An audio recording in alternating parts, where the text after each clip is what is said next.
cepat atau lambat firman Tuhan akan digenapi, dan saya percaya kita hidup di akhir zaman dan kita akan masukin masa-masa persiapan menjelang kedatangan Tuhan kedua kali. Dan saya percaya kita harus benar-benar menjaga iman kita ini dengan baik.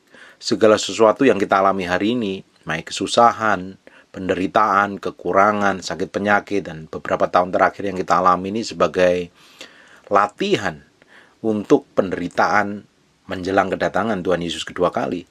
Dan saya percaya ketika nanti masuk aniaya besar, kita yang benar-benar bertahan, yang benar-benar memiliki keteguhan iman yang kuat dan kokoh, kita adalah orang-orang pilihan Tuhan yang akan menikmati kemuliaan bersama Tuhan. Kalau tidak, kita akan menjadi orang-orang yang mengerikan sekali, akan dibuang masuk dalam masa aniaya besar itu, yang tidak bertahan sampai kesudahannya pasti akan binasa.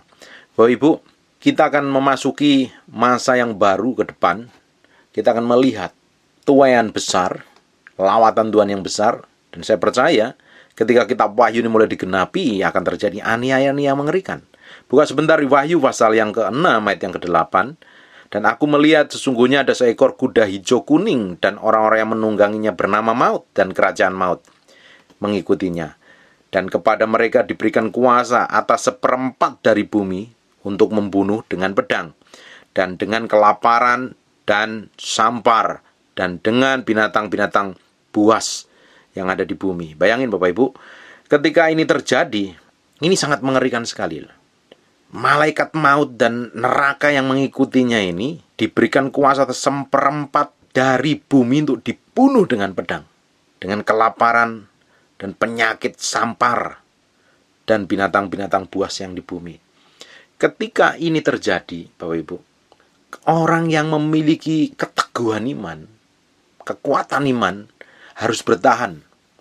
Bahkan mereka akan mati sebagai martir Tuhan. Mati dalam kehendak Tuhan ilahi, dan darah mereka akan berjerit kepada Tuhan. Bahkan kita baca selanjutnya, dan ketika anak domba itu membuka materai yang kelima, aku melihat di bawah mezbah jiwa-jiwa mereka yang telah dibunuh oleh karena firman Allah dan oleh karena kesaksian yang mereka miliki. Ini adalah martir yang dibunuh, orang-orang kudus yang dibunuh, yang dibinasakan. Dan mereka berseru dengan suara nyaring, katanya, berapa lama lagi, ya penguasa yang kudus dan benar, engkau tidak menghakimi dan tidak membalaskan darah kami kepada mereka yang di bumi. Martirnya, darahnya martir ini jerit kepada Tuhan. Ini udah, kalau sampai penderitaan terjadi, kenapa engkau sendiri tidak turun tangan untuk membalas? Tapi bayangan, kita buka ayat yang ke-11. Dan kepada mereka masing-masing diberikan sehelai jubah putih, dan kepada mereka dikatakan bahwa mereka harus beristirahat sedikit waktu lagi, hingga genap jumlah kawan-kawan pelayanan dan saudara-saudara mereka yang akan dibunuh sama seperti mereka. Jadi nanti Tuhan masih menunggu nilai jumlah martirnya itu genap, menurut ayat ini. Jadi saya percaya ke depan akan banyak orang yang akan mati sebagai martir Tuhan ketika aniaya terjadi. Dan kita harus mempersiapkan diri. Kalau seandainya hari ini tiba-tiba bumi ini terjadi aniaya besar. Bapak Ibu lihat beberapa tahun yang lalu, anak-anak Tuhan, bukan anak Tuhan saja, orang seiman dengan mereka pun juga dibantai di Libya, di Suriah dan Afghanistan. Dan hari ini Afghanistan sudah mulai dikuasai oleh Taliban setelah pemerintah Amerika mengambil keputusan untuk menarik semua pasukannya. Dan seandainya mereka ini berkuasa, dan saya pernah singgung di masalah antikristus di kitab Daniel pasal yang kedua, Bapak Ibu mesti dengarkan itu, bahwa ketika mereka berkuasa, mereka akan benar-benar menghancurkan. Dan hanya orang yang bertahan sampai pada akhirnya, mereka yang akan menang. Bapak Ibu, saya percaya akan terjadi aniaya yang besar. Dan kalau sampai negara ini, Bapak Ibu bisa bayangkan ketika negara ini dikuasai orang-orang seperti mereka, yang orang-orang radikalis itu, kita akan melihat luar biasa sekali aniaya yang besar-besaran. Dan ke depan akan terjadi aniaya besar-besaran. Sampai jelas nih, jumlah martirnya genap. Jadi Tuhan masih menunggu jumlah yang genap. Sampai jumlah martirnya genap, baru terjadi kesudahannya. Bayangkan Bapak Ibu, kita hari ini harus mempersiapkan diri dengan baik. Jangan sampai karena masalah yang kita hadapin, tekanan yang kita hadapin saja, kita udah jatuh, kita udah stres, kita udah bawa belur. Matius 10 ayat 22. Dan kamu akan dibenci semua orang karena namaku, tetapi orang yang bertahan sampai pada kesudahannya akan selamat. Ini aniaya yang lebih dari sekedar kita ributin masalah cari makan, pekerjaan, cari kehidupan hari-hari. Nanti akan muncul masa-masa seperti ini nih.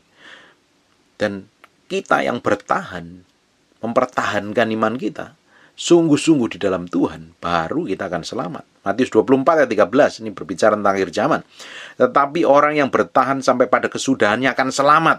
Di Ibrani 10 ayat 38, tetapi orangku yang benar akan hidup oleh iman, dan apabila ia mengundurkan diri, aku tidak berkenan kepadanya.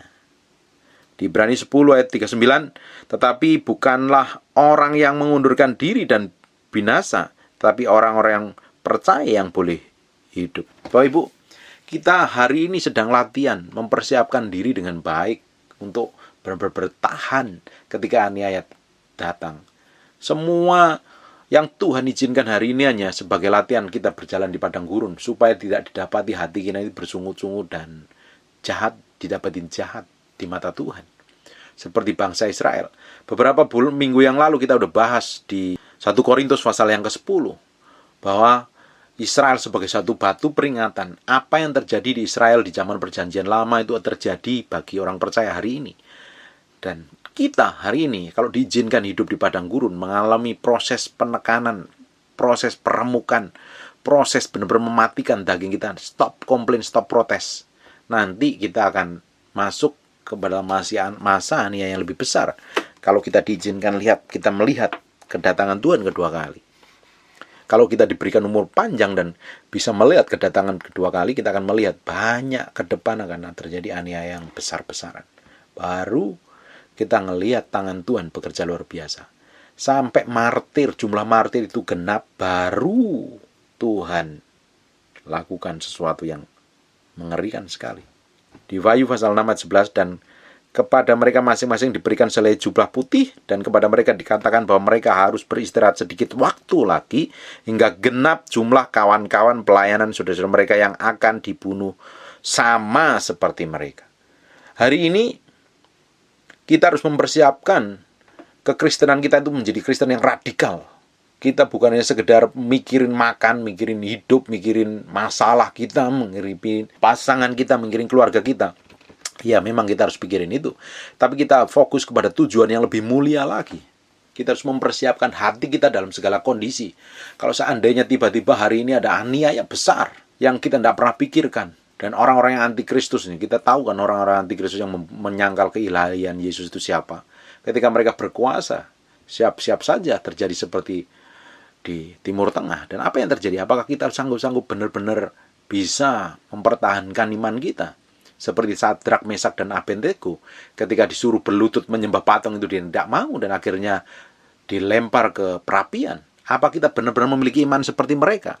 Atau malah kita menyangkal karena iman kita yang cetek, nggak tahan penderitaan, nggak tahan proses, nggak tahan peremukan. Tujuan dari peremukan adalah membuat hati kita itu nempel kepada Tuhan dan bergantung sepenuhnya kepada Tuhan. Diremukkan berjalan seperti yang Tuhan mau. Kalau hari ini terjadi aniaya, benar-benar nggak kita bisa bertahan. Atau malah kita kompromi. Sadrak, Mesak, dan Abednego memiliki keteguhan iman yang powerful sekali loh. Saya tidak heran, mungkin biasa saja dia menghindarkan maut dan ngomong, ya udahlah kita sujud saja. Asal kita nggak nyembah patung, kita menyembah. Apakah kalau hari ini terjadi kejadian seperti itu, kita lakukan yang seperti itu? Atau kita pegang Yesus sebagai Tuhan satu-satu dan tidak mau menyangkalinya sampai seumur hidup kita sekalipun aniaya itu datang? Hari ini kita udah hidup di akhir zaman. Kita akan melihat hal yang besar yang terjadi, yang Tuhan kerjakan. Terjadi proses yang mengerikan. Kalau sampai masa aniaya itu tiba hari ini, benar nggak? Anak kita, keluarga kita, suami, istri kita, benar-benar bertahan. Bisa bertahan atau malah menyangkali. Bapak Ibu, kita harus mempersiapkan diri dengan baik. Kita tidak hanya sekedar bertumbuh di dalam gereja, tapi kita harus menghidupin firman setiap hari. bergaul dengan Tuhan setiap hari, benar-benar real mengenal Tuhan. Harus memiliki iman seperti Sadrak, Mesak, dan Abednego, seandainya Allahku tidak menolong aku pun tidak apa-apa. Apa benar kita memiliki iman seperti itu? Atau kita malah kompromi? Dan saya berdoa Bapak Ibu memiliki keteguhan hati, memiliki keteguhan hati yang benar-benar. Bukannya sekedar sedikit saja disakitin orang lain, nangis, teriak, pengen balas. Disinggung sedikit, marah. Nggak dihormatin sedikit, rasanya sudah merasa direndahkan dan menjerit-jerit, minta pembelaan. Bapak Ibu, apa yang kita alami hari ini itu belum apa-apa. Nanti ada masa-masa yang lebih mengerikan. Bayangin, hari ini saja sudah 2 tahun kita, 1,5 tahun kurang lebih, kita kena wabah dan yang meninggal banyak sekali. Nanti ada masanya 1/4 manusia di muka bumi ini akan dihabisin. Bayangin, dari orang mati itu pun, yang mati pun akan menimbulkan masalah bangkainya, mayatnya.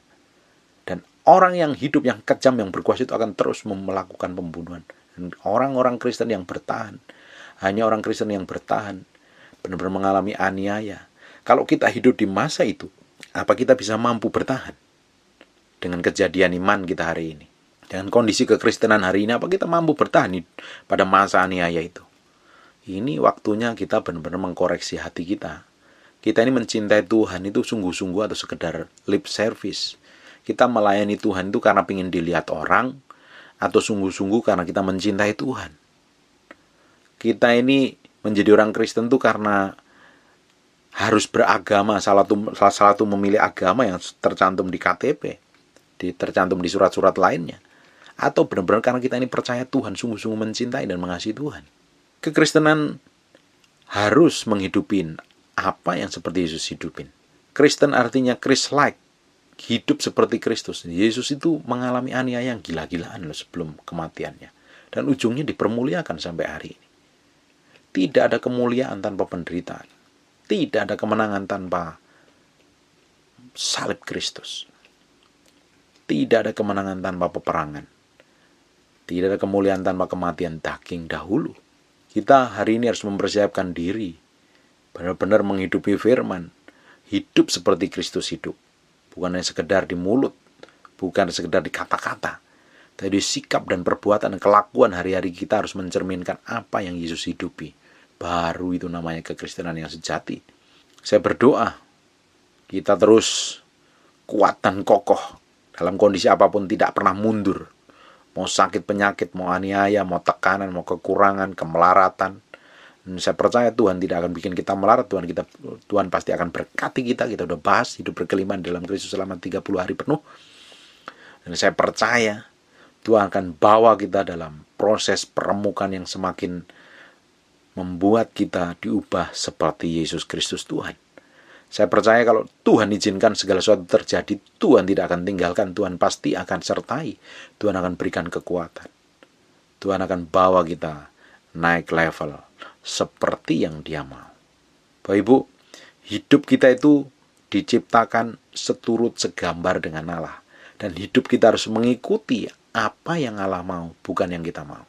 Dan ujungnya, kita akan berjalan dalam kemuliaan kepada kemuliaan yang semakin besar. Dan nama Yesus dipermuliakan melalui hidup kita. Amin. Saya berdoa Bapak Ibu terus bertumbuh dalam Tuhan dan makin kokoh dan kuat. Berakar kuat dalam Kristus. Apapun yang terjadi, kita tetap bertumbuh dan semakin kuat mengasihi dan mencintai Tuhan. Amin. God bless you.